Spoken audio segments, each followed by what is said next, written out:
Chris, we should be live. I may have screwed up the very, very beginning of this, but we are here. We are now. We are good to go. How's it going, man? It's going pretty good. Am I unmuted? Yes, you are unmuted, but in the process of doing unmuting you, I forgot to actually start the stream. But because of the delay, I actually think we're okay. So, Chris, you're here once again. How you doing? If you guys could hear the abuse that I have to take from him, he's like, "Shut up, Dude, shut up." he I'm said gonna mute you. episode 9 is better than episode 8. And we're arguing about which pile of trash is better. But I mean, like, as a Star Wars nerd, you can't trigger me like that right before we go live. Like, it's just, the dumbest thing he's ever said. And I stand by that. Yeah. Episode 9 is the worst piece of Star Wars to ever be made. And I've seen some trash. I've watched the Ewok movies. Those are better than episode 9. I feel like we actually did a Patreon episode around Star Wars stuff back in the day. Back in the day, maybe, probably. We should probably start doing that stuff for our Patreons again, right?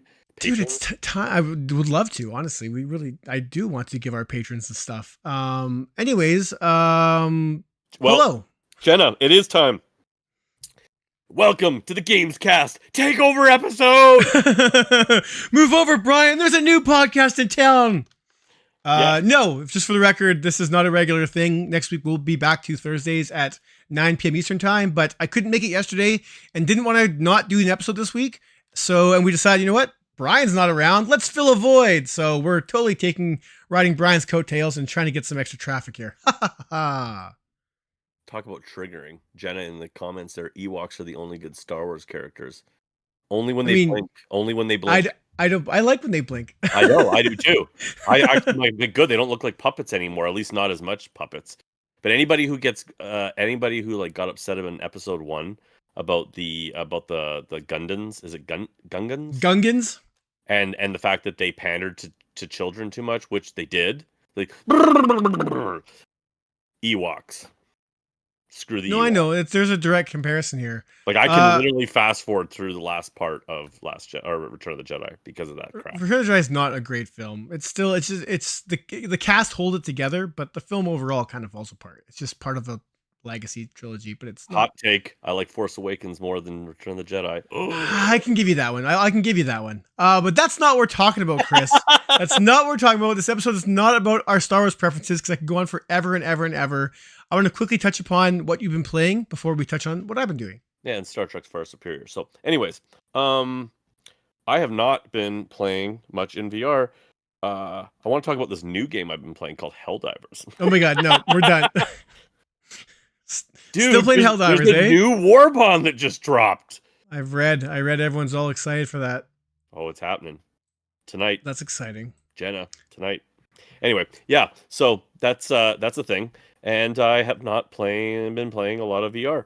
I actually I haven't had a lot of time to play VR, to be honest with you. I've just had some shit going on with a couple friends in my life that I had to be there for, and studying for some school that's coming up. And so, yeah, I haven't thrown the headset on. Shame on me. But I will say, this is not so much a game I've played, but and we don't really talk about VR news on this channel because I just don't think Ryan and I are, we don't have the time to stay up to date enough to be able to deliver that, especially not in a timely fashion.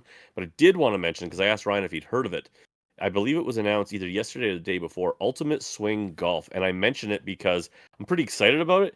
I do know what you're talking about. You asked me earlier, and I said I didn't know what you're talking about. I do know what you're talking about because I read people online were a little bit miffed. And that's what I was going to say, and I bet you it would piss off some PSVR 2 fans, as it sure doesn't sound like it's coming to PSVR 2. So for anyone who doesn't know, Ultimate Swing Golf is the equally stupidly named successor to Everybody's Golf. They just have the dumbest name. Why can't we just call it Hot Shots anymore? Why did they ever drop that? We could have, anyways, whatever. I can tell you. So that's what it is, guys. Every Ultimate Swing Golf is coming to Quest. I don't think they dropped a date on that, to be honest with you, but I think it's coming in the next few months. I mean, it looks pretty good from the trailers. It looks like Everybody's Golf. I'm not sure if it's a Quest 3 only thing. I don't think it is. Although it could be, considering I did notice here in the actual article that I'm reading, it has a mixed reality mode built into it as well, which looks like all it's going to be is, like, you go to like a golf bar You know how they have the golf screens, and you would swing the ball and it would hit the screen, and then you would see the ball move. You know what I'm talking Yeah. about, right? Yeah. Yeah. It looks like it's that.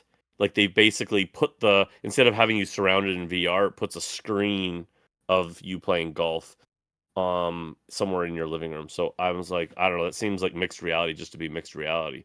Yeah, Or I for mean, people who there's don't do definitely. I VR. think we're going to see a trend of mixed reality for mixed reality's sake in like a lot of upcoming games. We're still Yeah. already seeing it happen now. But That sounds like a good episode. So put a pin in that. Anyways, just to finish up the article, they do talk about one of the big things I was looking through, and I'm reading because they're talking about all this crap that they've got in there, and an XP system and higher, and there's like going to be all these little modes. But the biggest thing is 4-player multiplayer, which is the biggest hey, thing that hurt everybody's golf is you couldn't play multiplayer. It was so stupid. it was the I biggest mean, omission from that game. that killed it for me because otherwise it just feels like practice. Like, Yeah, no, I agree. I did. how many hours do most people spend in like something like Walkabout if it was single player only? It would have been dead on delivery. Yeah, no, I agree. I never went back to it. I beat all the court, went through all the court tracks or courses once, and then was like, all right, like I'm good. I mean, it's a competent golf game, but like you said, playing by yourself is insane. And to implement even in a game like that, just take turns. It doesn't have to be live. Like just like take turns at a hole. It's the simplest multiplayer to implement in any game, and yet we didn't get it. It's very sad. Very sad. Anyways, I mean, I quite enjoyed everybody's golf. I mean, I think that I mean, it was the first time that we'd ever seen it in VR, and it was always accessible. It was kind of the accessible console golf compared to like say like jumping into like the PGA series, like the EA stuff, like Tiger Woods or whatever, right? Mm. And I felt that it did a good balancing act between feeling fairly simmy. Like I mean, like I have a slice in real life when I'm driving that I can't get rid of, and it literally showed up in the game, and I just about threw the game. I had to review this thing. I was like, I can't do anything. I got this stupid slice I can't get rid of. Like I was golfing better, Happy Gilmoreing it because I couldn't figure out how to get rid of this real life slice that I had. So I mean, it felt pretty simmy to me. But obviously the presentation's a little more arcadey. I'm all in for it because I wanted more courses. I wanted multiplayer. Like if this is everybody's golf too, like sure, bring it on. I just hope that the Quest can like deliver the experience and it doesn't just end up becoming like a blurry like foveated rendering mess when we actually play it in the headsets. But I feel like it could be a nice middle ground because I don't really love Golf Plus. I know you're not a big golf game guy necessarily. I really would love a great golf game in VR, and I still don't think we've got it yet. Golf Plus, even on PC, is just too ugly to be immersive. It's just so freaking ugly. Even with the graphical enhancements, it's so ugly. Like I think I've said this before. Like for me, part of the immersion of golfing is not just the you know the skill of it, it's also the being in these beautiful environments. Like it's being outdoors and feeling like that kind of, I don't know, that kind of immersion. That's one of the things that like for me Walkabout mini golf, for despite it's like weird, like it's not weird, but it's the graphical style that they've taken that is like super kind of cartoony.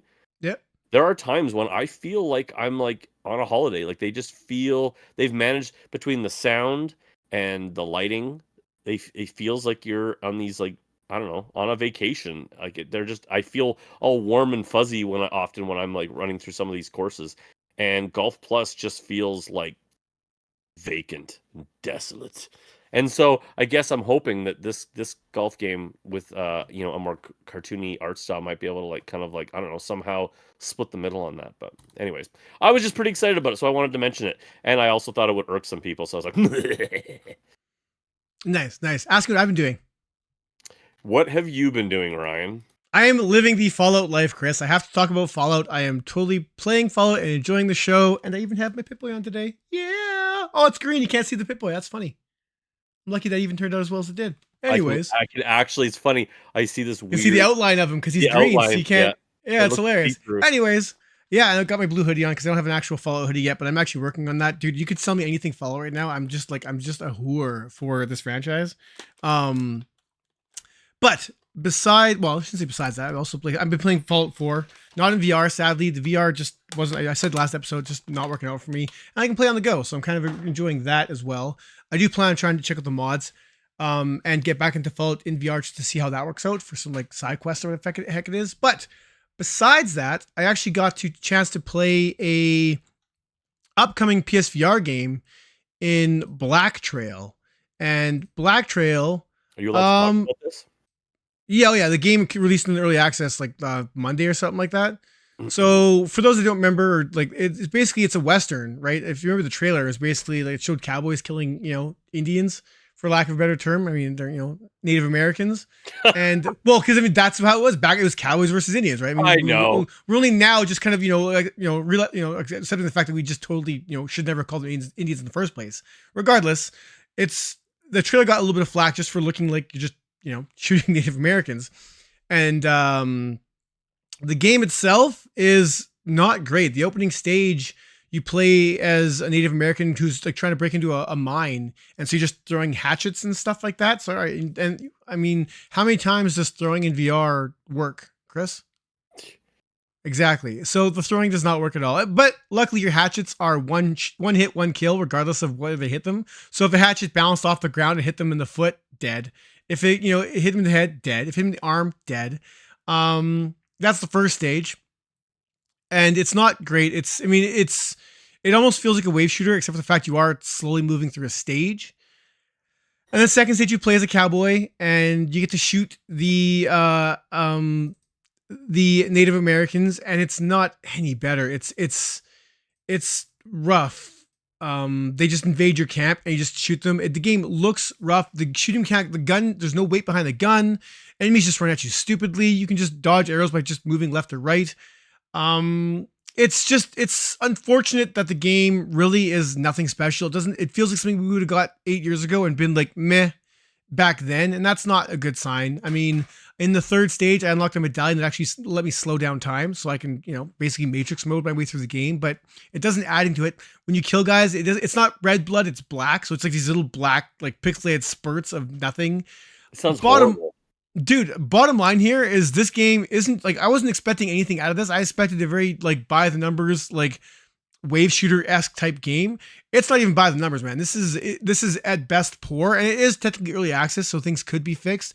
But from what I've played, for those that maybe were looking forward to Black Trail, right now don't. It's not good. It's not fun. There's an overarching plot that actually adds a little bit of mysticism behind it, as far as like, except the medallion that slows down time. There's something going on. It's like an X-Files-y kind of addition to the Cowboys versus Indian story. But that being said, what I've played so far has been nothing short of mind-numbing, I guess. So Black Trail, for you PSVR 2 fans out there, if it comes, be aware that in its current state, it is not fun. And that's all I'll say about Black Trail, I guess, really. Yeah, I think that I don't want to hear anything more about it. Yeah, that's it. I put the time into playing it, so I'm going to talk about it because, and obviously I'm still messing with UEVR a little bit as well, but that's for a later episode. Yeah, we're working on that a little bit more, but we were talking a bit about that. We'll see if we can bring in some guests here to try to cover the gambit as far as more titles in UEVR, so we can give more of an impression of what we're thinking about it. But I will quickly address before we get to the main topic here. I know the reviews have been slow on the channel. That's largely due to the fact that like the games coming out recently have just not been engaging. I haven't been too excited to play much, and reviewing games I don't even want to play has been tough for myself, so I've kind of just backed off. That being said, I'm playing Soul Covenant, and we'll have a review next week for that. So reviews aren't going anywhere. It's just right now we're in a weird time where I'm playing stuff like Black Trail and be like, I can't review this. Like, I don't want to play this. So yeah, but reviews are going to keep going, and obviously we're not going anywhere as well. In case you guys are wondering why the content slowed down, that's why. But we're still playing games, still VRing, just not for reviews. Helldivers. Womp womp. Anyways, yeah. Yeah, so I mean, I have to give Perp Games a shout out for this one, because they're the ones that put this message all over social media that was basically like, should VR games have a flat mode? And I mean, most of the comments were pretty like, oh, all the way around and that kind of stuff, which we've talked about before. But it actually got me thinking about like, should it, like, in this current day and age, when VR, when gaming's in a current slump and not getting any better, and VR obviously suffering even more because of that. Um, it's a good question, at least as far as PC and PSVR gaming.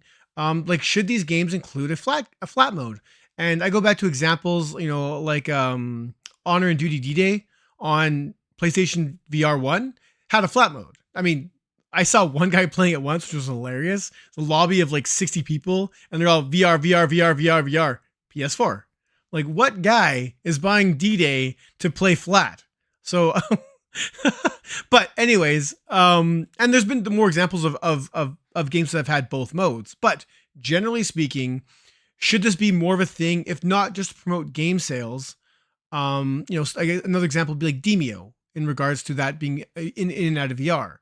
And I would love to know how much Demio sold flat, like for flat players only versus VR. But that begs the question: like, would this benefit VR games, or would it not? I guess really is looking at, because we've always talked about, like, flat games should have a VR mode. This is what we've been climbing for years. This is the whole hybrid games. This is what we want. What we want. But the other way around, does that work? Would it benefit anybody, or is it kind of just a waste of developers' time to even bother with that? And before you talk, yeah, I will say this comes back to a point you made in the past where judging a VR game by a flat scale, like, would this game be good in VR, like out of VR? And then a lot of VR games kind of fall apart when that's the case.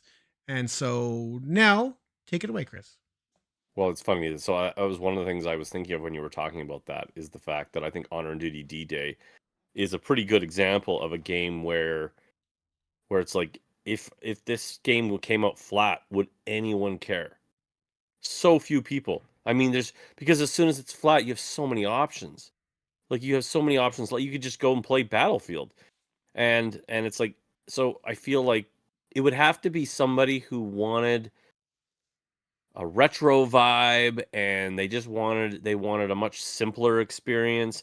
Maybe they didn't want the toxic fan base from playing in a more hardcore setting of like playing Battlefield or COD or something like that.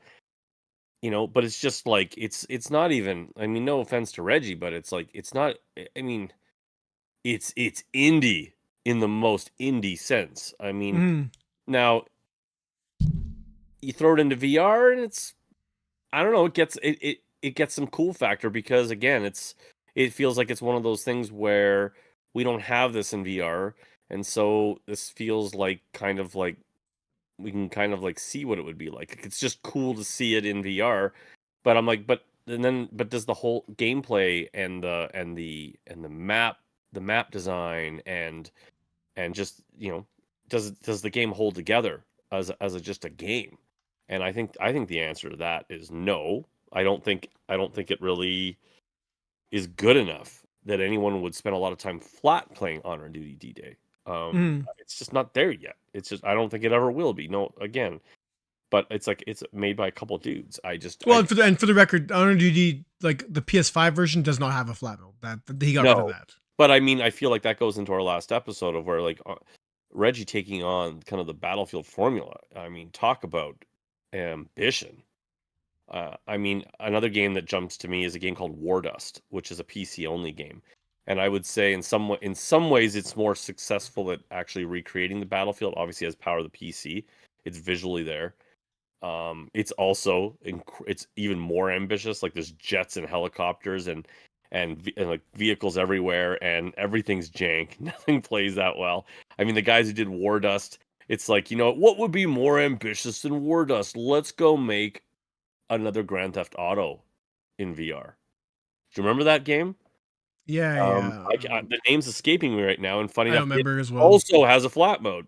Speaking of the episode topic, but I mean, Distract made a good comment, and I'll come back to that, buddy. But I mean, I okay, like 30,000 foot view, as far as the topic goes, should like either way you want to say it, should every flat game have a VR mode, and should every VR game have a flat mode, basically to make it more financially viable? No, I don't think.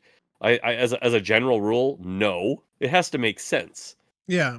Do I think that do I think that a lot of companies should be paying attention to that aspect of it? That's a tough one. I mean, it's like there's my VR fan hat, and then there's like the business hat. Like if I'm just work for a publisher, and I'm like, do I like if I'm making Call of Duty, do I if I'm Activision, do I see that as being a worthwhile endeavor to put in like all the resources to make it a VR game? Because that's going to require an insane amount of optimization, a complete redesign of the controls, and then it's like then it also becomes like, do you just kill all your balancing? Because Right. I mean that's fucked up too. I mean, in some ways they kind of gave the idea that they started cross platforming with PCs. At least you have the option of turning on cross platform. Because if I'm gonna jump into a COD game on my console, I don't want to play with PC guys. I'm sorry, I do not want to play with people who can shoot me with the flick of a wrist and pointing their mouse at my head. Like I'm not a Yeah. mouse. Not to mention the whole I'm mod thing as well. Well, yeah, I'm no mouse and keyboard fan, so I don't want to play against that. But the same could be said about VR. I mean, I've always said that VR I feel is like the middle ground between having a controller and a mouse and keyboard as far as accuracy goes and shooters and everything. It's why I Right. like it. But again, like if you're playing against, let's say you're still playing against PC guys, and now you got manual reloads too.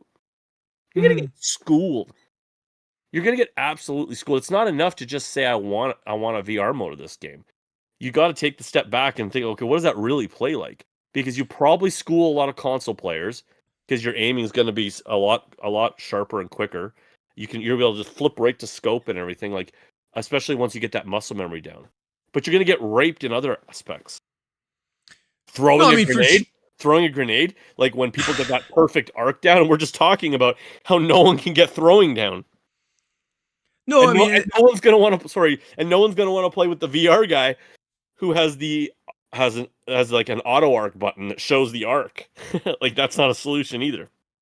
listen. Obviously, it's not a blanket statement, and like I said, we've talked about in the past about like going from non VR to VR and what that means. And obviously, it's like Call of Duty bringing that to VR, but the other way around creates a different kind of conversation because because of the quality of the games, because of the size of the games, scale of the games, scope of the games. A lot of VR games are typically a lot smaller, and we saw something like Half-Life Alex, where the Uh-oh. modding community was all over Alex to make that flat playable flat. And my understanding right now is that you can play Alex flat damn near perfectly. Like the mod community got together and figured it out, and just it plays flat. And so there is a demand there, I guess, for when these quality VR titles do come out, that people will want to play them. And unfortunately, the examples are few and far between in regards to the quality of the experience. Like, I mean, Alex is great because it's a first person, shooter platformer, I guess. But you take something like um, uh, I had an example. I just whiffed on it. But like Saints and Sinners, I guess. And bring that flat.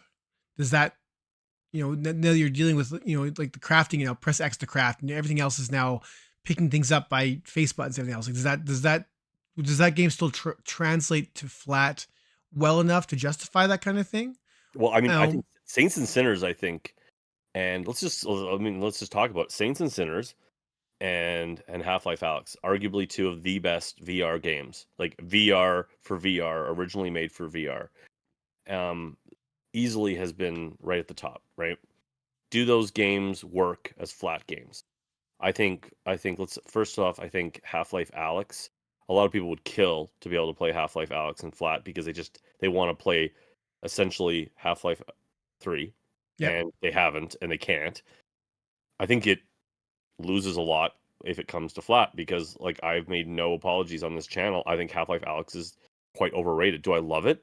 Did I have a blast in it? Do I think it's still one of the best VR games? Yes. Do I think it gets Do I think it's much? I don't know. Do I think it gets undeserved accolades, especially now? Yeah, I do. Like I've talked about, you can't jump. It's slow. Like it's very slow moving. It's very Yep. linear. Like especially the first half of the game is incredibly linear. Um, its storyline is cool. I don't think its storyline is amazing enough to carry the linearness of the game. It's limited upgrades. Um, and so if you take away the fact that now its physics don't really hit you like they do in VR, so throwing around just playing with stuff in the world isn't as fun anymore. I think a lot of it would just get monotonous. You just feel like you were plotting and there just wasn't enough there. I think you just get tired of having to search for like resources instead of being always the funness of trying to flick it and grab it. And like I just don't think the game I don't say it doesn't fall apart flat, but it definitely, a lot of its charm that it still has is because it's in VR. I think Saints and Sinners is the better example, because honestly I think it's the better game of the two. Like if you were to just like break it down, like which was the better game, like as far as Sure, the depth goes. but does losing all those VR elements? I mean, Yes, I think it hurt. It definitely hurts the game. I mean, this is why we love VR. I think VR is typically a better way to play games. I think it's right. more fun. I mean, I think like I mean there's a big conversation here, I think, and honestly, because I've always thought about this. Like Half-Life Alex, not Half-Life Alex, sorry, Saints and Sinners, 1 or 2, doesn't really matter to me, honestly, is pretty grindy if you take a step back from it. Like it's Mhm. small maps that feel a lot of the maps feel pretty bland, and there's a lot of like, why is there garbage everywhere? Like it's kind of like I mean I mean it feels a little video gamey in the way that it kind of drops supplies and loot out there. Oh, for sure, for You know what I sure. mean? And but like I mean really video gamey, like it feels like it's like it if you don't like scrounging for materials and crafting, if you don't get caught up in that game loop, that game would feel, I think, incredibly grindy if you didn't like that stuff. But when all of a sudden, the combat and the way that they use kind of weighted physics and kind of giving like enemies like a almost like a sense of like skin and bone based on speed and impact, like the combat was so visceral and so fun. Uh, and in some ways, and the way that they managed to like give you a stamina system without it feeling like you were too kneecapped, but you had to be careful in how and planned and strategic in how you moved. All of that just really worked, and you could kind of get past the fact that there was a lot of rinse and repeat, and a lot of backing and forthing, and a lot of fetch quests. Mhm. Things that become more noticeable if it was flat. I still think though Saints and Sinners would find an audience flat. I still I think there's I enough think that in as there. well. I mean, you're not wrong. I mean, I think since there's enough gameplay elements, enough varying elements, despite the grind, to kind of keep mix up things enough. And to me, one of the big questions I haven't asked yet, I guess, but is if these games exist, you go back to that your Star Wars Squadron story all the time. Like you guys are, playing on a screen in an X-wing. I'm in an X-wing, and it's the idea that if these games do release a VR mode, and obviously the VR mode, the game just won't be as good outside of VR. There's no, me and you both agree. Me and you both agree that bringing a VR game out of VR you know, loses some of the magic for sure. But that being said, people that experience these things, people that can now play these games flat, um, could they be more enticed to now play these in VR? Now that if you're getting the like Saints, we'll stick with Saints and Sinners. You can buy Saints and Sinners flat, and you get both versions. There's no extra paying or anything like that. And you play Saints and Sinners flat, and you enjoy Saints and Sinners flat, and you know there's a VR version out there, and you've seen footage, people being in this world. Do you think that would entice people to actually pick up a headset or purchase a headset? If even though the game, even going back to Alex, like Alex itself, flat, it's not on the same level as even Half-Life 2 or any of those Alex series, because the physics are different. There's no melee. There's lots of things missing from the VR game that are in the flat game. But that being said, knowing that you can play Alex flat, but this VR options available that just kind of changes the game. Like, would it sell? Would these things potentially sell headsets on in the current VR market? I'm not saying Call of Duty. I'm saying like the games we have available now. If you could play more of them flat, would that entice other players to play in VR? I think the answer is yes. But obviously it's game dependent. And That's what I'm saying. I think the answer is yes. That's why I said my 30,000 foot view. Like if I'm generalizing, no, not every game does. Not every game. Like that's just stupid. No, and Call of the Mountain was the example I was going to bring up that I totally brain farted on.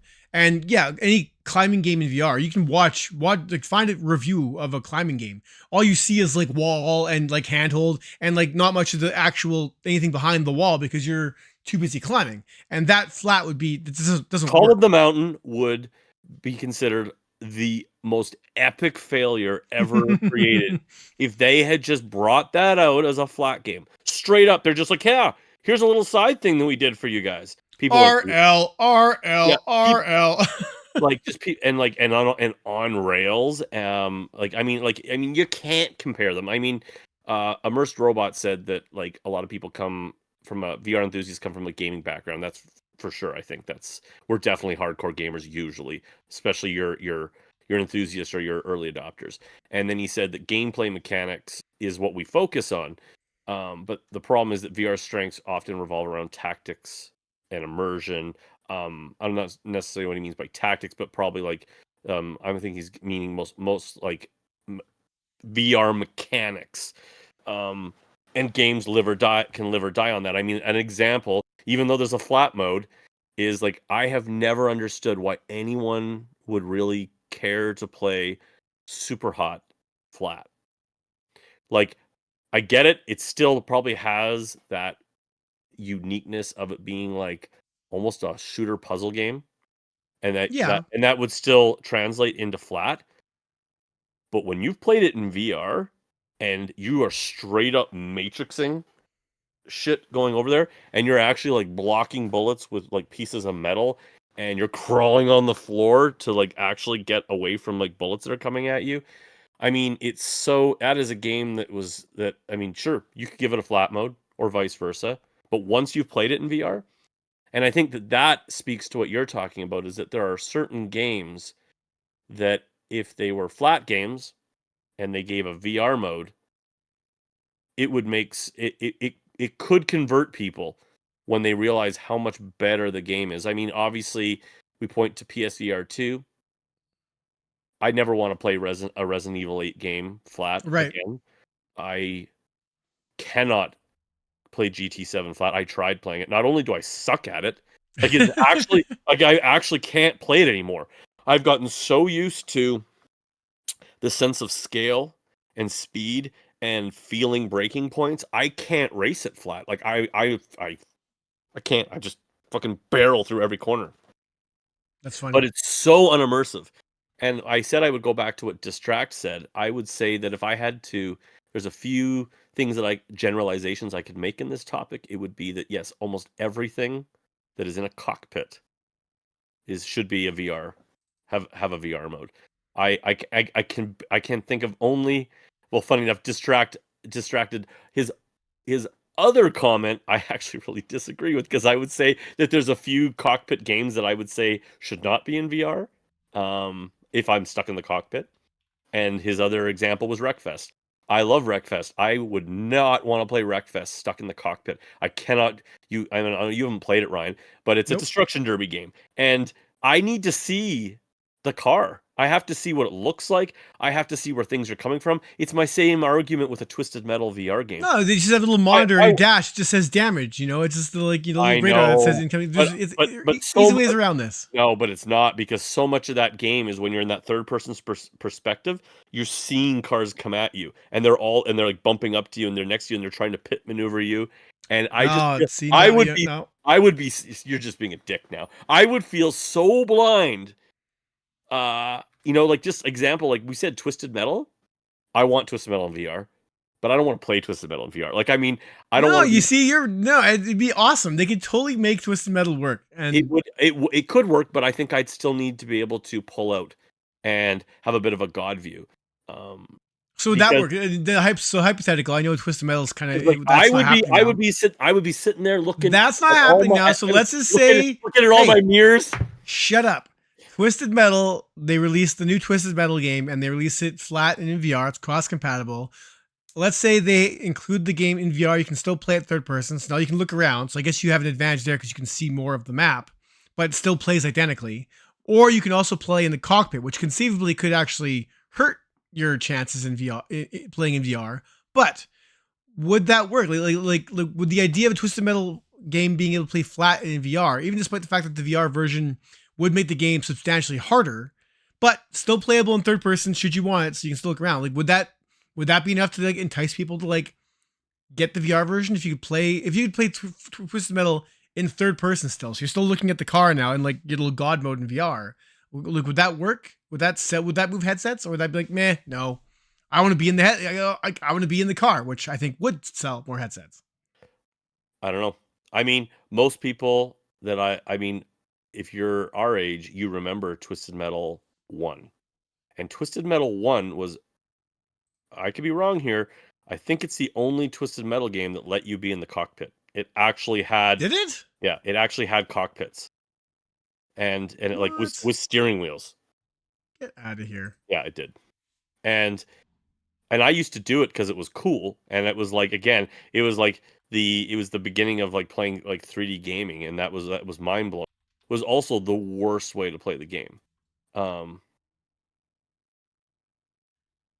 yeah, so yeah, it's I'm sorry, I'm reading comments here a little bit. Cockpit, dude. I know. Who knew? I know. I was a Twisted Metal 2 guy. Twisted Metal 1 wasn't that great. Twisted Metal 2 was... I think Twisted Metal 1 was better. Twisted Metal 2 got more gamey. That's when it started to get into like combos and stuff. They started to add in jump modes. I'm like, what? My car can jump now? Lame! I still liked Twisted Metal 2. Don't get me wrong. That was also still the original creator. He was still on board for 1 and 2. It's after that it shit the bed. Still haven't watched that series. I kind of forgot about that series. It's good. It's good. I mean, it's not good, but it's good. I don't like Anthony Mackie. Neither do I. Like, he's I don't like him either. I just feel like he's like poor man's Will Smith with less slapping. Poor man's anybody. He sucks. Anyways, people in chat are asking what happened to Brian, and Shades of Grey Matter didn't pull any punches. He's been feeling depressed, so he took the week off. Well, he said that. Did he? Oh, so he's been open with that? Okay. Oh yeah, he said he's taken the week off to collect himself and everything else. This is not a surprise. I mean, if you follow him on social, he's very open when he takes time off. Yeah, well, if you follow me enough on this channel, you know that I also suffer from stuff like that, and Brian and I have talked, so I have nothing but absolute sympathy and love for Brian while he takes some time to self-heal, because it can be rough. And right now, for a channel that's like, I mean, everyone knows that Brian is like, the channel is his lifeblood, right? Like that's how he makes a living. And you know, it's not a great time right now for VR in general, and PSVR 2 has got its own struggles, and so that's got to be tough.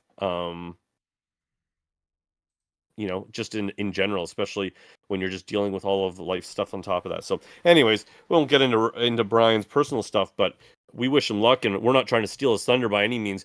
We just couldn't do yet. Ryan said in the beginning of the episode, we couldn't do yesterday because Ryan had some stuff going on. And so we still wanted to do the episode, and we figured, well, you know, why not pick up the Gamecast slot? So for any of you guys who were used to having some content to jump into to kick off your weekend in VR, we're here. Yeah. We're here. We will this week only. I'll say it again. It's this week only. Next week we'll be back to our regular time. We are definitely not trying to fill Brian's shoes. No.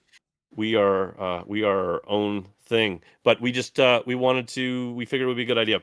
And anyways, back to the topic at hand. I just wanted to go back to what I was originally saying, is that cockpit games just make so much sense for so many reasons. I also think they're also the easiest to do, because predominantly cockpit games do not get people feeling as sick. Like, I know so many people who can't do a full locomotion game for the life of them. But they can play Rush of Blood. Nope. Like my wife, she's a vomit factory if there's even a bit of movement in VR. Like, I mean, she was even trying. She's big into like God games, and I tried to get her to review Cities VR for us. She Mm-hmm, like mm-hmm. she was in that for 10 minutes. She's like, I gotta lay down. I gotta lay down. I'm like, what are you talking about? The camera movement. The camera movement's getting me. I was like, but she can. But she can. I'm sorry, I'm getting caught up in comments here. Um, yeah. Kids. Oh, Darth, you're derailing me again. Ugh. Yeah, stop reading comments when you're talking. You read when Right. you read when I'm talking. Yeah. I don't listen to me. Read chat. Now I'm totally gone. What the hell was I talking about? Your wife getting sick in Oh VR yeah, and cockpit games and everything Rush else. of Blood. It's crazy. Rush of Blood whipping through the mountains. She's just like ah. Now, Gran Turismo. Eve Valkyrie, that one actually almost made her puke. But there's still, I know a lot of people just through the years of the channel that are like can't handle a full locomotion game running around. Dirt VR, not a Dirt Rally, no issue. Let her buck. Mm-hmm. And now it's funny as I'm kind of thinking about this here as far as cockpit game goes. Like I said, I've been messing with UEVR, and one of the games I was playing around with was MechWarrior 5.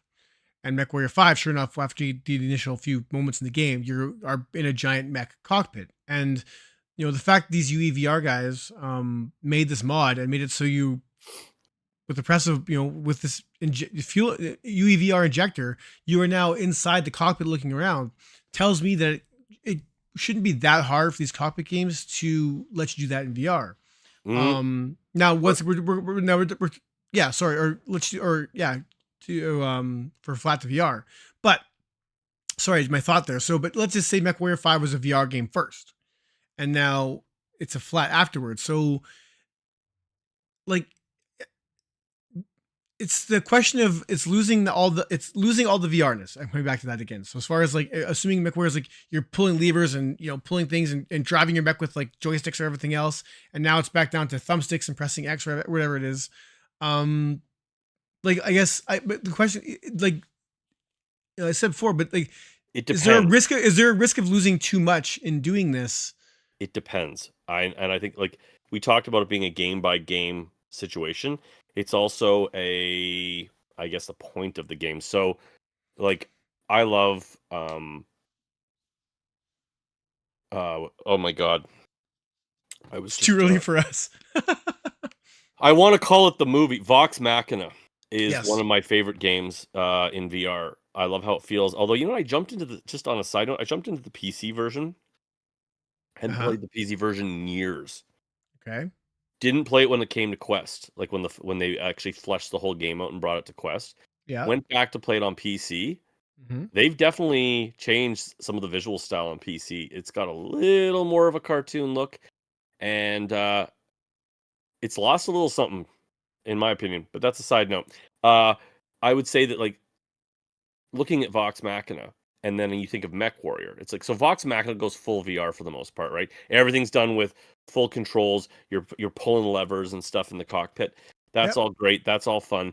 If you had to do that in MechWarrior, it would be a blasty blast. Where I do feel like it would become a problem is if all of a sudden now it's competitive. Like if you got manual controls and then you've got to go compete against flat gamers, you're gonna get, and they have a keyboard in front of them, especially. Oh my god, you're gonna get annihilated. And so, like again, it's just like it's like a case. But I mean, back to what you kind of said. What if it's your choice? Because there's some VR gamers out there that are gonna be like, challenge accepted. For sure. I will rape you. But, and there's the I definitely agree with that, and I also agree with the fact that like maybe obviously not every multiplayer VR game should have a flat version. Maybe that is an easier line in the sand when it comes to these VR to flat, specifically VR to flat. Once again, that's what we're talking about, not the other way around. But then you see something like I'll go with Firewall. We talked about before, like Firewall 0 Hour is to me plays like a flat game ported to VR with no VR concessions whatsoever. And there were rumors that the game was going to get a flat version as well, which to me makes perfect sense.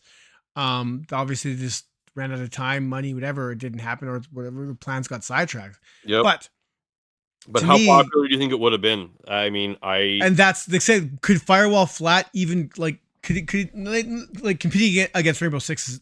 That's a joke. It just but would it would not. be. But But as soon as it goes flat, that no, that for sure. But yeah. I'm saying it wouldn't. Like I'm saying like the word to be out. Like this is now a poor man's Rainbow Six. You can do none of the things you can do Rainbow Six. There is no options. There's no like everything's so much more limited than Rainbow Six. Would this be a viable option for a flat game? It's just to me, I just don't know where the audience would be for that. And this is the same thing as D-Day. You know, there was that one guy playing D-Day flat. Good for him. But as far as Firewall goes, would that like in a competitive multiplayer shooter only competitive? I know they had the boss modes of that, but apparently that was still not great. Like, would it have moved the needle? I don't know. I don't know if there would have been enough, if people would have cared enough for Rainbow Six when there's already AAA franchises out there that do it. I mean, better flat. Once again, Well, it's so the idea of being this flat. I feel like they're almost completely. I mean, it's really fun to jump back and forth between the two conversations of uh it doesn't make sense for a VR game to put out a flat version to try to gain extra sales, and just be more accessible versus the doesn't make sense for a flat game to go VR. And I mean, like they are because they are. I feel like they're almost completely different conversations, even though they are interesting to look at both sides of the coin. And we can point to certain examples, like again with the cockpit thing, like Star Wars Squadrons. I still stand, and we've talked about this in previous episodes, is one of the most amazing conversion games as far as VR goes.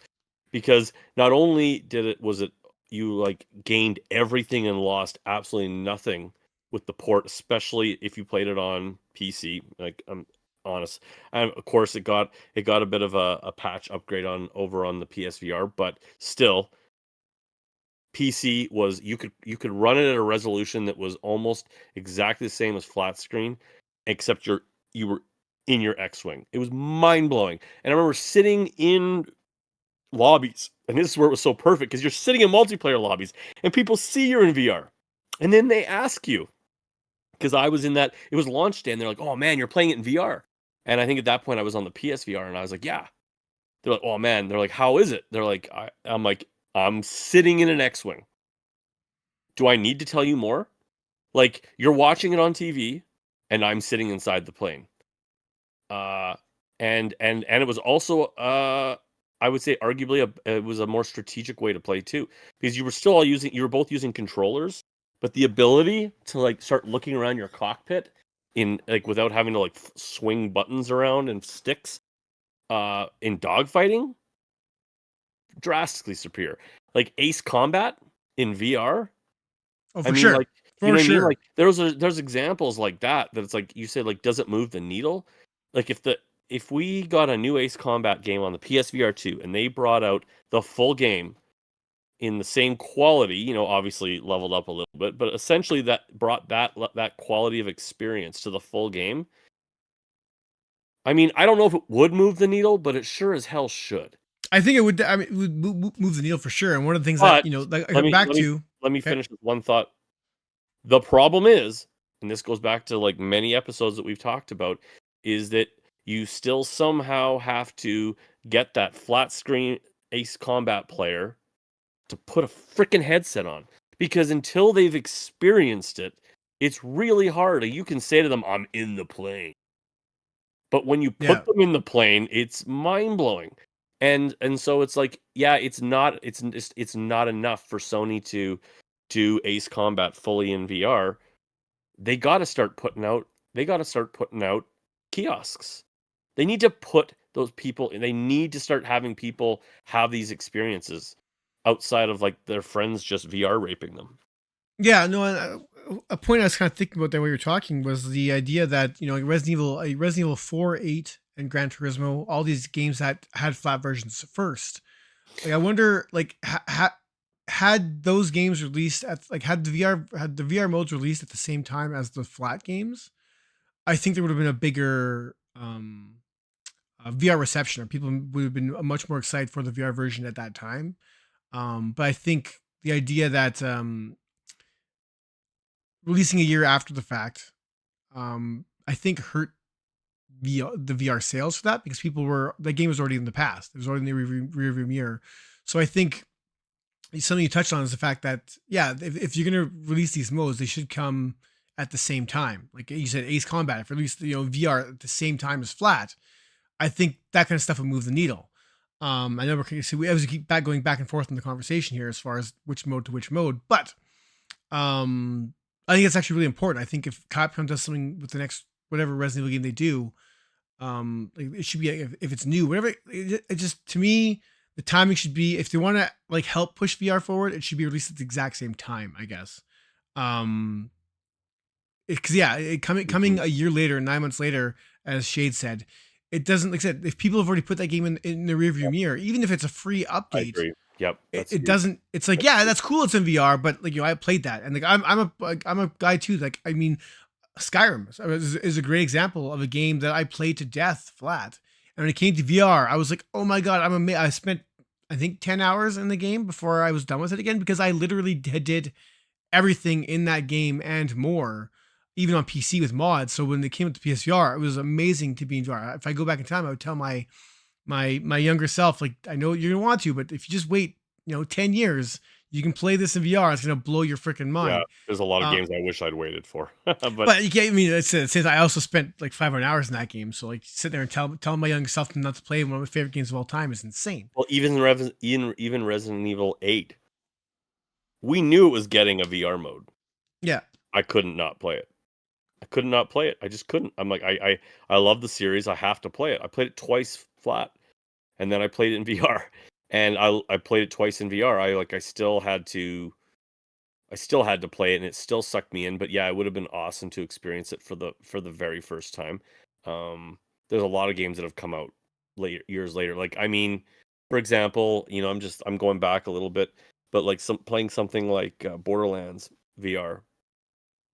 It was a bit of a slog actually in VR. I mean, I loved it, and I was so appreciative of it being in VR for everyone to play in VR, and I was excited for everyone else. But it was like it's a grindy game, and after you've beat the game and you grind through it, as much as it was fun in VR and cool in VR, I didn't want to. I really had to chug through that to get through it. For I the enjoyed it a real lot more, I guess. But I never played Borderlands, so I guess Yeah, that's see? that's That's the what I'm saying, difference. right? That would be a game, but that would be like one of those games that just comes to mind where I was like, man, I wish I'd played that for the first time in VR. And I'm such a gamer that I often like if it interested in me, I often consume it. Consume. Gotta bring that back. We got to bring Uh, that back. We have we merch to sell. but I often consume it ahead of times, and that's I don't know. I Well, just think I don't know. Sorry, what were you gonna say? no, I was because I keep just coming up with examples, and I'm just watching the trailer for Yeah. Tetris Effect right now. Hmm. Tetris Effect obviously came out in VR first, and we got connected after the fact, flat. But Demio, something I brought up earlier, and the fact that Demio came out in VR and they released a flat version after the fact. I believe if you have the PSVR version, you get access to both versions. Am I crazy? They're not separate, right? Which game? Demio, because Demio you can play flat. Uh, I've never played Demio flat because it seems. so I think on the PSVR, it's it's baked in, right? It's both on I think PSVR. so. I want It to is. say No, it so. is on PSVR. It guaranteed is on PSVR. On PC, it originally launched as a separate flat game. I think they have now combined that too. Um, so yeah. Now Demio, I mean, like I said, we could just spend the episode talking about examples, and I don't know if we will ever come to any conclusion other than that each game, like we said, on a Yeah, base by game base specific. business is interesting. Demio made a lot of sense to me. Demio makes sense to me flat. It makes sense to me in VR. It makes sense to me in mixed reality. All three, I think have like obvious. I don't want to say benefits to them. I mean, but like my wife, again, not a VR person, really wants to like we play games together. We're always looking for opportunities to play together. We played all the Demio campaigns. Her flat on the computer. I was on the PSVR playing it in VR. We had a great time. She didn't care because she loved it. She still got to play Demio. Um, I remember I put the headset on her once. I was like, you don't have to do anything. I just want you to see what I see. And she's like, wow, that's pretty awesome. I was like, now grab the board and pull it in. And she did, and she's like, no. She's like, I'm gonna barf. I was like, oh my god, take the headset. You're such a You're embarrassing you're such a bitch. You're embarrassing. But like, I mean, hey, good on you. I mean, I don't know. What do you think about Walkabout Mini Golf is getting ready to? They've been talking about this for years, but they're getting ready to launch a mobile phone version, and you can play with people in VR on the mobile phone version. Yeah, to me, it's the same as Rec Room having a flat version as well, which I believe is also on mobile devices. It doesn't make any sense to me. Like I mean, but once again, that's the idea of I've played golf in VR. I've played this VR, so of course, like Walkabout's that's a superior way to play this by miles. That being said, there is a ton of people out there that have never played a golf game in VR ever. Even playing mini golf in real life versus Walkabout on a flat screen, like, there's still an appeal there because people have played the Hot Shots mini golf for ever. And I think that Walkabout Flat, the mobile game, I gotta see how that's gonna work. I don't know. I think that's it'll be the same as every golf game ever. Just aim your arrow, fill your meter, and then I think it uses the motion controls though. Like, I think you putt with it. I don't know. No, because you can't see your screen then. I know, but I think you do. Well, that's silly. I think it uses motion somehow. Anyways, Walkabout Mini Golf would be an example of a game that I think would it move the needle in flat? I don't know. I mean, a lot of mini golf games tend to be very cartoony, anyways. Flat. Yeah. And I feel like Walkabout is like good enough and neat enough, like with all the different courses and the designs. I think it would still work. What about if it was in that's like a mobile version? Let's just say that mobile version's free, because I mean most mobile games friggin' are. It seems like. Or so now you get $bucks.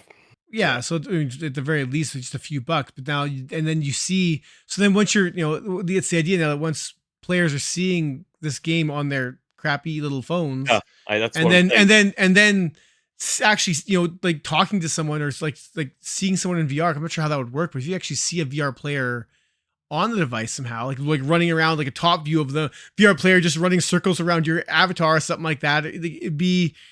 I think there's an appeal there to be like, oh my god, this, like, I could actually be inside this game. Very cool.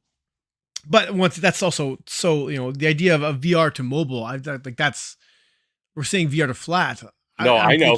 But I mean, I'm Walkabout. That's why I brought up Walkabout, because I know it's a game. It's trying to do that, and it's like I'd be really curious to know what kind of conversion they're going to see, because I do feel like it's one of those games where it's so vastly superior in VR that I think that a lot of people would, even if they're even playing, let's say like somebody has a VR headset and they convince some friends to play with them at home. Like, hey, everybody, you got it on your phone, just play with me. Like, jump in. How many people are there are going to be like, fuck it, I'm just buying a Quest. Like, I want in on this.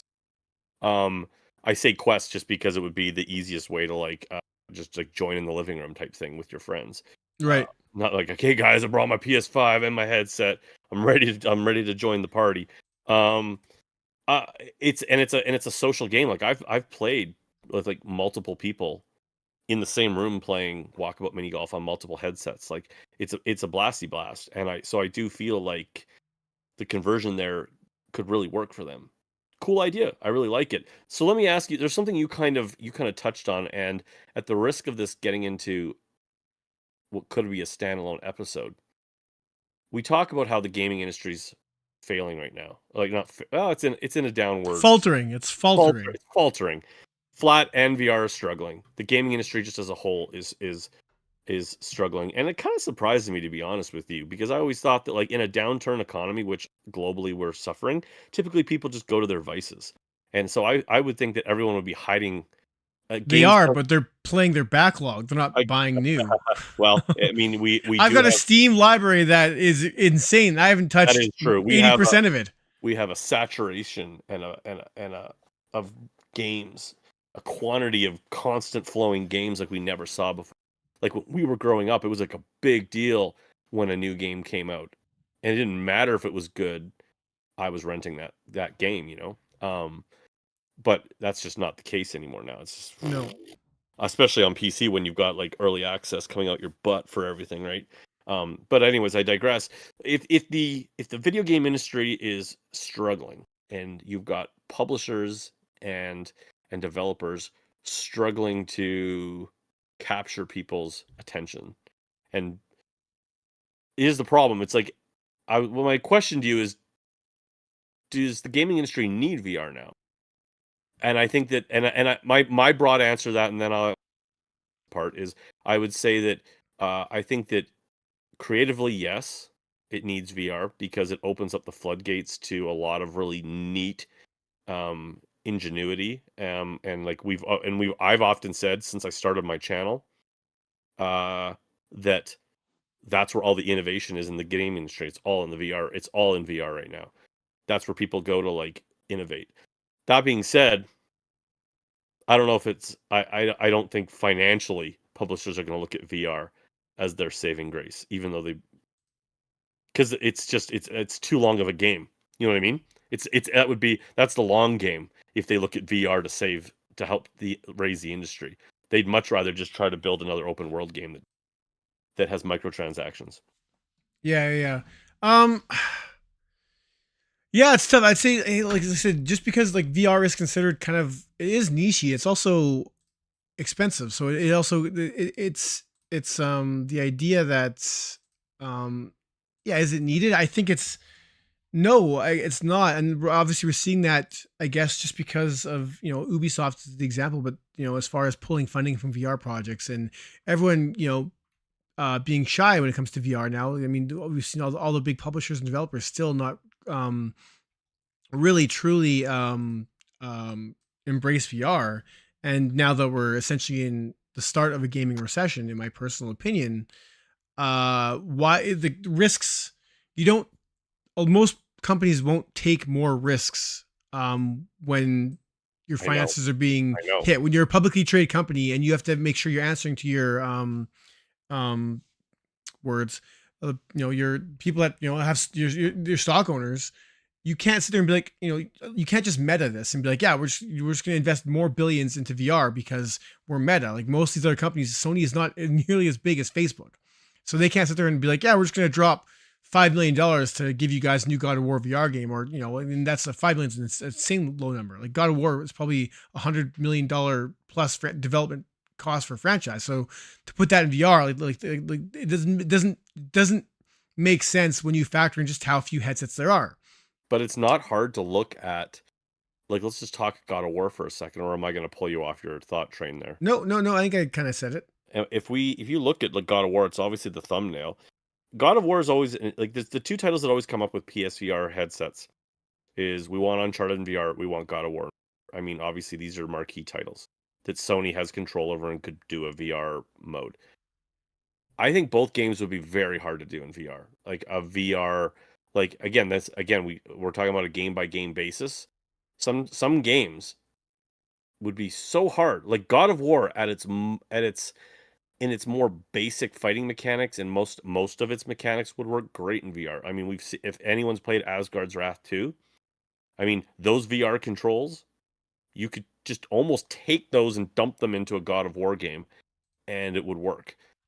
But God of War, the last two games, like as it starts to like get into like the more advanced combat, becomes like almost like like a crazy ass button mashing game. Like, I mean, it's incredibly intense.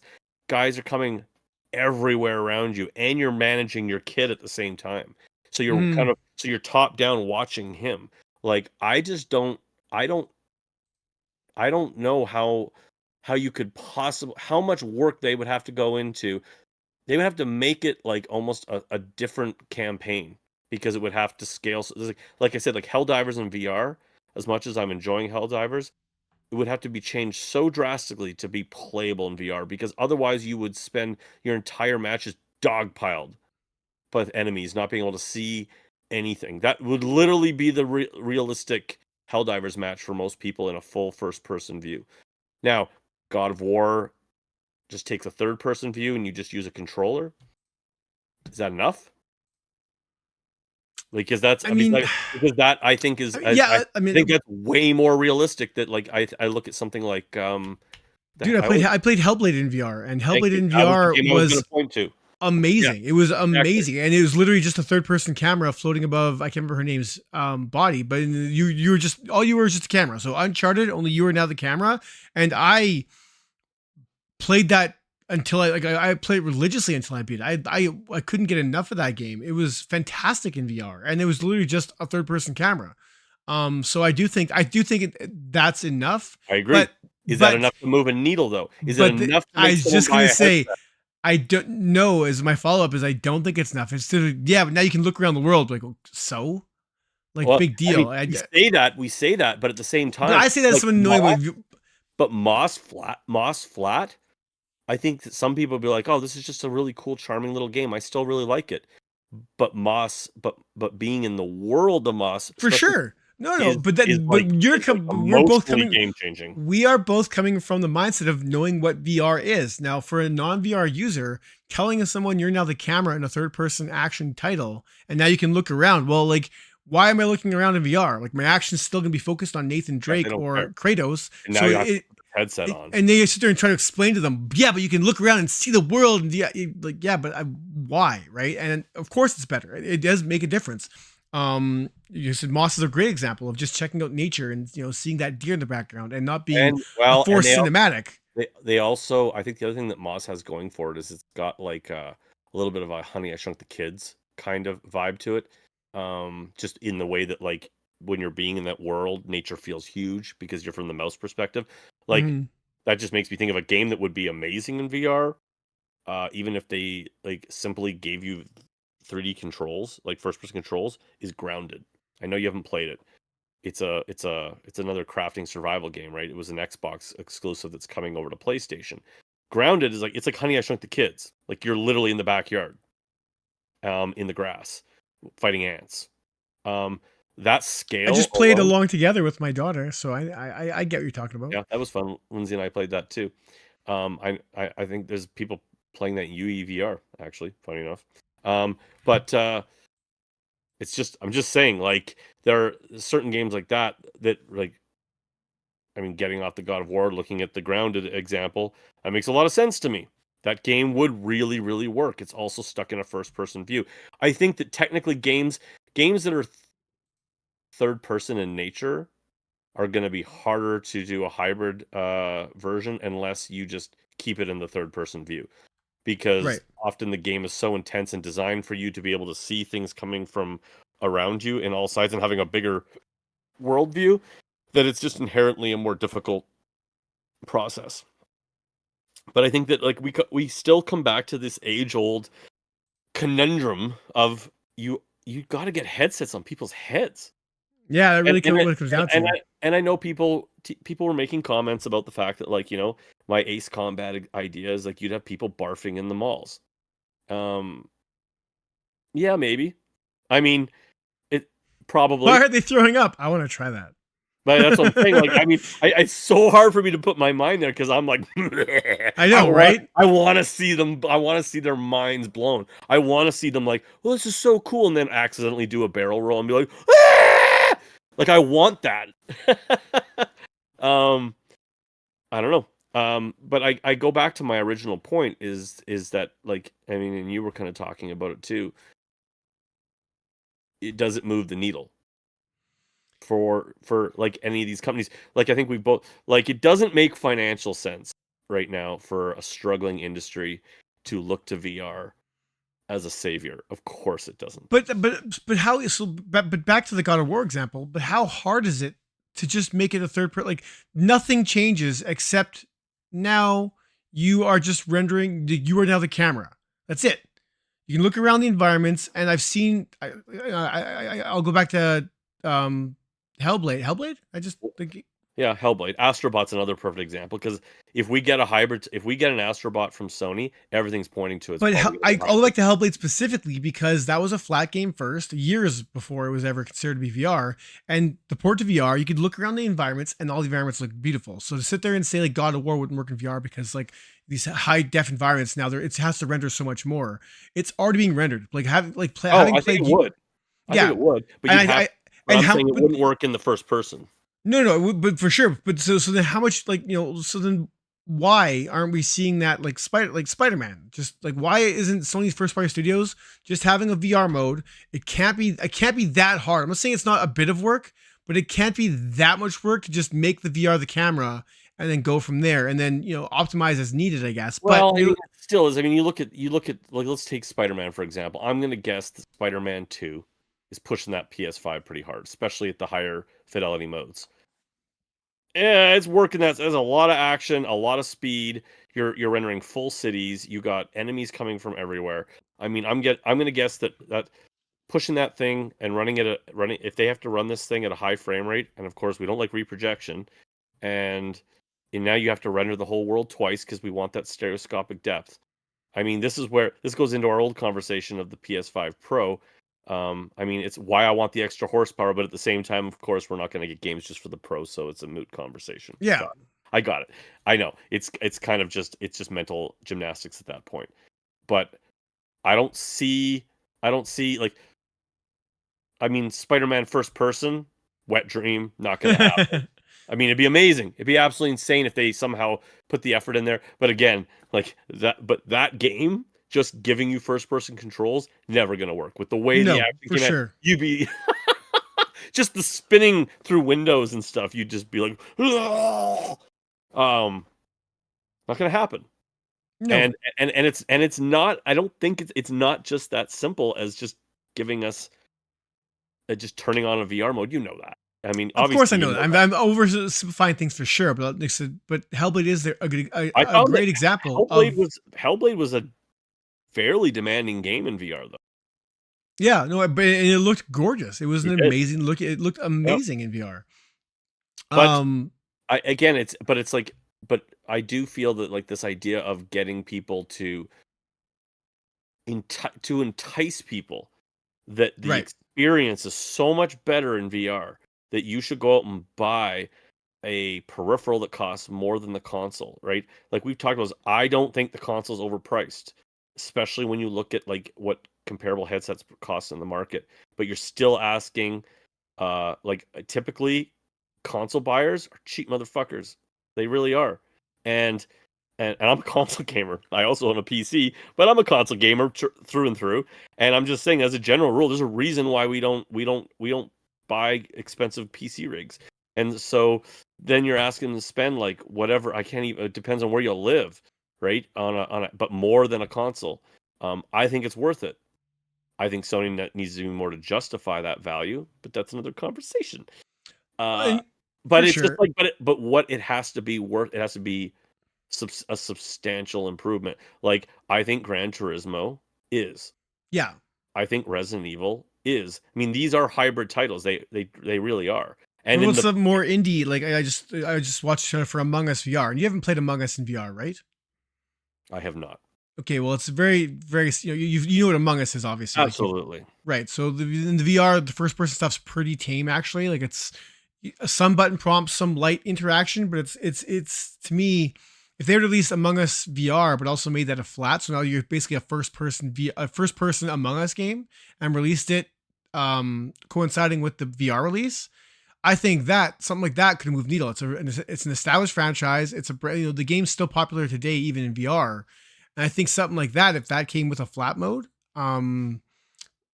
would have moved the needle for kids, obviously, I guess, but it would have made I guess a small dent in regards to being like, oh my god, I can play this in VR. Like that sounds so cool, and that's it's a $10 game, it's dirt cheap game. We're not talking about some epic like $80 Resident Evil game. It's something small like that. I think would do really good I mean, for moving yeah. headsets. I mean, this treads familiar territory, but I want to take two different ideas that I've discussed. I mean, in my perfect world scenario, Sony like to really change the game for say like a VR or PSVR 2. Let's include PSVR 2 and PC since Sony seems like they want to like broaden into PC. Cool. Premium VR. We're talking PC, Cool. PSVR 2. Sony goes up to Rockstar Games and goes, we're going to reach deep in our pockets, like deep. Like we just fired 300 people in order to pay for this offer. We're gonna fund 50% of your development costs for GTA 6. That's like $500 million. I know. I told you, dude. They got to go deep. They got to go deep. I think this is what Sony's worth. I'm just saying.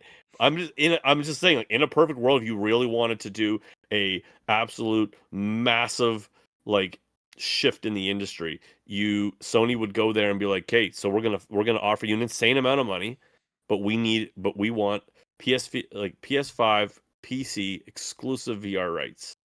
And this is here's the other thing. And then Sony turns this around, promotes the shit out of the fact that if you want to play at launch Grand Theft Auto 6, there is now a new subscription offer. And it includes like your PS Plus and the headset. And you pay a certain amount of dollars a month. I know I've talked about this before. You're out of your mind, Chris. You're out of your mind. This is too much. Too much. Your like microphones just flip from like one to another quality wise. Really, that's weird. I wonder if Anyways, Discord maybe I'm yelling. You're good. Yeah, it probably was, right? And I know that's a wet dream, but I mean that's how you do it. Not only do you offer them a game that, like, I mean, Grand Theft Auto in VR, it would be, to me, is so appealing because it almost becomes a life simulator where you could go and like beat bums, screw hookers, fly planes, drive cars, gamble, whatever, and all in VR, parachute in VR, mountain bike up mountains. I mean, everything about it. And if they really VR'd the shit out of it, it would be like the greatest experience ever. And if if Sony made that happen and then made it like accessible through some kind of a like a plan, like a licensed plan where you only paid like $40 a month or something like that. I mean, You've lost the plot. You've lost I have the plot. Not. That is the plot. That is Avengers Endgame. No, you're insane. That's too much. Here's the flip side. You know what? I got another solution. I got lots of solutions for you. You know how everybody bitches that the headset costs like more than the console and that's ridiculous? Simple problem. Solution. Raise the price of the console. Good job. Done. And now Chris is officially out. Sony. My email's in the chat there. If you want to talk to me about solutions to your problems, I'm here all day. But I mean, it's we've both been doing it the whole episode as far as going back to non-VR to VR, but that wasn't the main focus of this conversation. It's the other way around, and so it's, you come to, like, I guess something like Power Wash Simulator, which is available in both. God. This is why VR is done. Dude. But dude, Power Wash Simulator that's sold over 1 million copies. Like that is a no joke franchise. It's insane. I have a friend who is so into Power Wash Simulator, flat and VR, that when it came to VR, he was so freaking pumped that he could sit there and power wash things. I know. In his real life job, he's a machinist, and they asked him one day if he would mind going out back and power washing some old equipment. He just about came in his pants. It was like, I was like, what is wrong with you that is so exciting to you? Now they have Lawnmower Simulator coming. Dude. It came out, and apparently it's not great. I can set you up. Like, come to my house. Every week you can come play this amazing game. Dude, this Power Wash just released SpongeBob, or is releasing SpongeBob SquarePants DLC. No, it's a no joke franchise. In fact, I'm gonna give away a code for that right now. I have a code. Somebody made a comment way back when, and in the chat here, and they talked about, this whole, like, the whole idea of on a per game basis, would it work flat? I still, for the life of me, cannot understand why Job Simulator is so popular, especially in a much more fully fleshed out VR world where it's not hard to find games where you can throw things and pick up things and eat things. Like, so many games do that. I do not understand why Job Simulator is so popular. Job Simulator flat, I can't see it having any draw. Again, we talk about like the highest selling games and making them flat. Sometimes it just does not compute when you transfer it. Beat Saber flat. Beat Saber flat. I'm actually surprised they haven't done it, to be honest with you, just to get the money. And I mean, There'd be that point, it would just be the only way that works is a mobile game. Honestly, it would. it Well, wouldn't yeah, it work. would be. I don't even know. Like I said, mobile. If you could swipe the screens, I think that might be okay. Beat Yeah, Saber mobile. I mean, not okay. I wouldn't touch that with a 10-foot pole, but I think it could work as a mobile game. But yeah, it's no comparison to wielding lightsabers in VR and slicing at blocks. like I gotta think the Job Sim's still in the top 10 charts, which it is. Dude, they just released the April, so the March sales for PSVR. Anyways, who knows what that means anymore. As far as the sales go, did it sell 10 copies? Because I mean, I don't know how many. Like, I wish they would give numbers. Numbers would be Okay, but I'm amazing. just saying the fact that it's still top sales, I gotta believe it's because it's still a go-to game for like anyone new to VR. Yeah, yeah. Especially in the absence of like rec rooms and like rec room or a VR worlds. So Job Simulator is number 6 in the US and number 8 in the EU for top PSVR. I'm assuming 2 sales. Yeah, these are PSVR 2 sales. Insane. With Cube VR actually leading. Cube VR is number 1. Beat Saber's number 2. Pavlov's number 3 across both continents. Among Us VR is number 4. Arizona Sunshine 2. Creed, Among Us, Job Simulator. Otherwise it's the same list mostly, but yeah, man, Job Simulator is still on there. Like, is that not? Who is that? That's not Cloudhead Games. That's Alchemy Labs. They must just every day just buy their guys so much stuff into the office. Like, everyone gets a new laptop because we sold another 10,000. Like, it's like, who doesn't own a copy of that game now? It must be everyone. I'm shocked they haven't just made a Job Simulator 2. I mean, Vacation Simulator. It didn't resonate the same though. No, it wasn't the same. They tried to make it a lot bigger than what it was, and it kind of fell apart. To do a lot more, and people didn't jump all over it. But it was all right. Yeah, I mean, it's a tough one. I mean, price points. I mean, this is also like Job Simulator is a $20 game. So let's just say $20. Job Simulator is now a flat game. So you're just like, pressing X to like grab a can, then dragging it over. Like, I've played games like that. It's not great as far as physics go, but it's doable. And if it is entertaining and funny and does keep the player engaged, like there is a chance, like it could move the needle potentially. I'm not saying it's a great game to be flat at all. I'm not saying that. But I'm saying it could be enough there, with that comedy quality factor that they have to maybe be like, all right, like, I'd give this a go in VR. But I mean, at that point in time, you have to make sure the VR mode is included. There's no extra BS behind it because no one's going to pay extra for the VR mode if you've never played VR before. That statement doesn't make any sense. But like to go out there and want to buy a headset because Job Simulator is also on VR. No, I'd love to know the conversion rates of certain games though. The biggest one that comes to mind is Super Hot. I'd love to know how many people were into it in flat. And really. It's not the same game though, right? That's the problem. Is it's so different. Like, they're not the same game because the flat game is a first-person shooter where you move with thumbsticks. I know it is. Whereas, but the VR mode is a stationary you're right, yoga adventure. It's not the same. It's hard to compare. You're right. It's not the exact same game. But I do wonder how many people were like, "I love this game. This whole concept's awesome." Well, Wolfenstein, and then the Wolfenstein VR mode that we got. No, you can't compare Cyberpilot to Wolfenstein. No, or not. Well, sorry, Doom. Sorry, Doom. Sorry, Doom VFR. Yeah. Sorry, my bad. Right. Yeah. It basically just ripped off entire sections of the other Doom game, but just made I feel like in Doom VFR, I feel like actually was close to being great if they had brought in some people who were more versed in VR. Like, they just did some dumbass things. Well, and they made the game way too short. The opening half of the game was dull. It played like a really slow shooter, which is not what Doom is known for. Oh, but I mean, that game was just but it was broken as far as like there was no good way to control it. Everything had some weird ass compromises. Even to this day on PC, there's no smooth turning option. It's ridiculous, right? And then like the shoulder mounted grenade launcher where it was like just like this, like felt like you just had like this amputated hand that was like meh. Things like that. That game just hurt itself on in so many different ways, but it was close to being a cool experience. Visually, it was there too. The money was definitely spent on it, but that was just a weird ass game. But anyways, in addition to Super Hot being that, I just be really curious to know how many people were like, I love this game in flat because it obviously had its followers in flat. And how many of those people are like, I gotta try, this in VR, and then there was just no looking back. I also would be really curious to know, like with Hello Games, I'd be curious to know how many people have bought, like if they watch, like how many people have like, exclusively play it in VR now.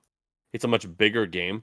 I feel like it's one of those games where I feel like once you play No Man's Sky in VR, especially now, like if you have like the PSVR 2 option and the PC option both ways, which is where there's way less compromises, and you almost gain everything and lose nothing. Right. Um, that's another hybrid game that I think and that's a brilliant example of a VR game where it was flat for so long, and then when they decided to make a VR mode, there was obviously some passion in that company to do it justice. They really VR'd it, Yeah. and they overhauled a lot of the things you do, and the way just how you get into ships and like lift the whole canopy up, and you get and everything that moved forward from there, every new vehicle. I mean, it just was VR as F, right? And that was a brilliant way to do it. And that was really hard for me not to drop the F bomb. I just want you to realize that. Good job. Thank you. I like actually had like brain was like um I would say that No Man's Sky is kind of in some ways the gold standard of what we could possibly expect. I mean, obviously there's the Capcom games like the Resident Evils, and then there's the and there's the Ace Combat, and there's other games like that. But I feel like No Man's Sky is like they did it on their own. I would love to know the stats behind that. I would love to know how much money it cost them. I would love to know how much time it took them to do it. And I would love to know how many concurrent players they have in VR like right now, or what their peak was versus what they're at now, or something. Like I would love to have stats. Like, Resident Evil, I love the fact that Capcom gives out their VR stats for the players that agree to have their stats shared. And like I said, we're up to it was 100,000 VR players. Was that the number? Am I crazy? That sounds I don't high. know, but like Ugh. I Come mean, on, chat, help me out there. I know so many people who, even if they're not PC people, like just want to get PC VR so they can play Elite Dangerous and Microsoft Flight Simulator in VR. Like those are like holy grail VR experiences they want to play. And I think both are interesting. So there's Elite Dangerous, but the developer, as much as they put in the effort to put it into VR and it's an amazing VR experience, they just like stop development on the VR side of things. Like they've done huge Mhm. advancements since then. Like where it's like first person shooting now, and you could take vehicles out on planets. And I don't think any of that, they just took a stop. There's like, no, VR is only on the ship. So they just like, and No Man's Sky was like, hold my beer, right? Yeah. Like so that's and then there's the Microsoft Flight Simulator. And I think that brings up another issue in this conversation is that some of the best experiences that we like our wet dream experiences that we would love to see, like when we're like, oh man, if they would only make such and such a AAA game in VR. The reality of it is like Microsoft Flight Simulator, where you can't run that game unless you've got like pretty much the best rig out on the market right now. At Mhm. least not run it properly, not the way you want to. Like Microsoft Flight Simulator for even most PC gamers is unreachable. I have a 3080. I'm still can barely get that thing to rock a steady 25 frames That's crazy. with graphics that like I are should I even should give that under a go and 85. just try it on mine just to see, but Like I mean, you need a 4090. You really do. I And got a I'm 4070. and I'm hearing the same thing from people playing UEVR. It's like, of course, I Yeah. mean, it's ramming 3D through the Yeah. system. There's no optimizations. We're gonna get into that. We're gonna do an episode on that. But again, some of the most amazing games that you want to play, yeah, you can play them in VR, and they play well in VR. But you need a pretty beefy rig because it's muscling its way through that. And I don't know where I'm going with that, but just the fact that like just because you want a game to have a VR mode doesn't necessarily mean it's like realistic to have a game in VR mode. I look at the No, and vice forest. versa. I mean, The this is what forest we're had talking about here. like the forest had the first forest had a adequate VR version that you could play. I say adequate because visually you still had to put up with a lot of compromises, but it worked all right. And the VR controls weren't horrible. For what's this, sorry? The forest The forest. Thank you. I misheard that. crafting survival game.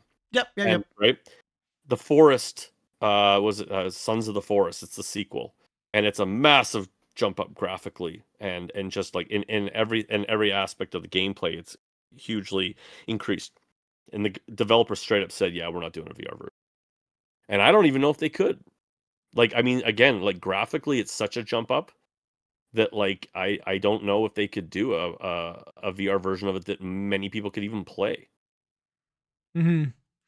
No, I mean, I'd love to kind of touch upon this again down the road. Not for a full episode, but like when something like Metro drops, and keep this conversation in mind. Like when Metro drops, we get a chance to play it. Come back to this, like even would this be better? Like Metro's a big franchise. There's a lot of people that would be interested in seeing what this thing offers, and if the idea that they neuter the game for VR and then transfer, like, would that game work in flat? I think examples like that coming down the line, I think it'd be really fun to come back to and kind of tackle Yep. individual games and If like see what we think about. if like two games that we're all excited about, if Metro and Aliens, if both those games in a Well, year. Aliens is supposed to be flat as well, so that'll be really interesting. Oh, you're right. That is. We'll see what happens with that one. I think Servios is. I think they might be shitting themselves right now. I don't know. I have a feeling we're in. They've been so quiet now about it. I'm concerned. It's been, oh man, you just clear audio cut up pretty hard there, but yeah. I'm afraid we're getting to that time limit. I'm afraid we're getting into another Walking Dead situation with Servios where they are changing directions and they just don't know what to do with it. But let's stick to Metro. I still think that the Metro series, especially the first two games, that whole gameplay would work so well in VR. Oh my god, if they could nail like a follow up in the style of the first two games, and it was fully fleshed out and it was a full length game, even if it was just a nice 8-hour chunk of game, and it was just a really good Metro game, and it was only in VR. Yeah, that moves the needle. For some people, that moves the needle. For sure. If Unless they neuter the game. As much as I didn't love the In Dreams Ghostbusters game, if it had come out on headsets, especially in its current form now that it's actually embraced some of the OG roots, and the flat version of Spirits Unleashed didn't exist, it would have pulled a lot of Ghostbusters fans because they would have had to have played it. Just have to play it because we're Ghostbusters fans. It's no, we don't care. No, I think that's kind of where I want to end this. I think actually is the idea that let's keep this in mind for future, like just kind of see, like, would this game work flat, and actually seriously think about some of the bigger games, not every game obviously, but some of the bigger ones, some of these franchise titles that are coming out. I think it's really good to see, like, would this game work flat, and I guess we'll find out. Obviously, Aliens is one that we'll see how that plays out if we ever get it. Even Behemoth is one that we have seen nothing about, but people are pretty jacked for. And it's like, would this game work flat? I think it's a really fun conversation to keep dipping our toes back into to see, make a point, whatever that point ends up being. I have no idea, but I like that. I like that idea. Yeah, well, I mean, Shades of Grey Matter just says just because you want a game to have VR mode doesn't mean it's realistic. And then he says, well, talks about me referencing GTA 6. Not once did I say that was realistic, by the way. No, he was out to lunch. In fact, he lost his mind for about 2 minutes there. Though, I will say, I mean, maybe, because the graphics that we've seen on GTA 6 don't look like they're going for a super realistic look still. Maybe if Sony was in on the ground floor and it was optimized to shit, and foveated rendering was just dialed in. Let me dream, buddy. Let me dream. Do not pop my balloon. I think we're running out of time because we seem to run into audio issues at the 90-minute mark. I blame Ryan. I blame Discord. We gotta maybe switch that up. I'm not sure. Yeah. Thanks for everyone who decided to join us for our Gamecast takeover. Yep, that's us. That's us. Game dogs. Woof. The game dogs. Game dog. Yeah, guys, we all the best to Brian. We know he's we're taking the week off. We if you didn't join us in the beginning, really we just couldn't do the episode yesterday, and we decided that we would take the Gamecast slot since you guys didn't have anything to watch. We thought maybe some people would be missing their VR dose, and so here we are. But we'll be back to the same time, normally on Thursdays at 6 p.m. Same usual time, same usual channel. Yep. Same shenanigans. So next Thursday, guys, as usual, we rock that at 5 p.m. Eastern time. Is that right? Yes, it is. 9 p.m. Eastern time. That's right. It would be 9. Yeah. Math is hard. Yeah, I believe I agree with you, Nihilist Ryan. What the heck? You guys need to communicate with your fellow. Yeah, we it's very rare we can capitalize upon this hour of podcast, and all you game cats let us down. What the hell? Yeah, well. No, awesome. Thanks to everyone for showing up. Once again, thanks to our Patreons and our YouTube subscribers. And rest assured, more content is coming. I will have a review out ready for Soul Covenant next week. I'm currently working on that. And yeah, we'll keep plugging away and covering VR any way we can. And we're not going anywhere. Just things are slow right now, and that's all. Yeah, we're excited to do VR content. We're trying to figure out what that's going to look like because the games are a little weak right now, so we're gonna have some fun with the games we do have. Anyways, we're talking about that. We appreciate you guys sticking around, shooting the shit with us, and as always, we will catch you next week. Ryan, say goodbye. Goodbye.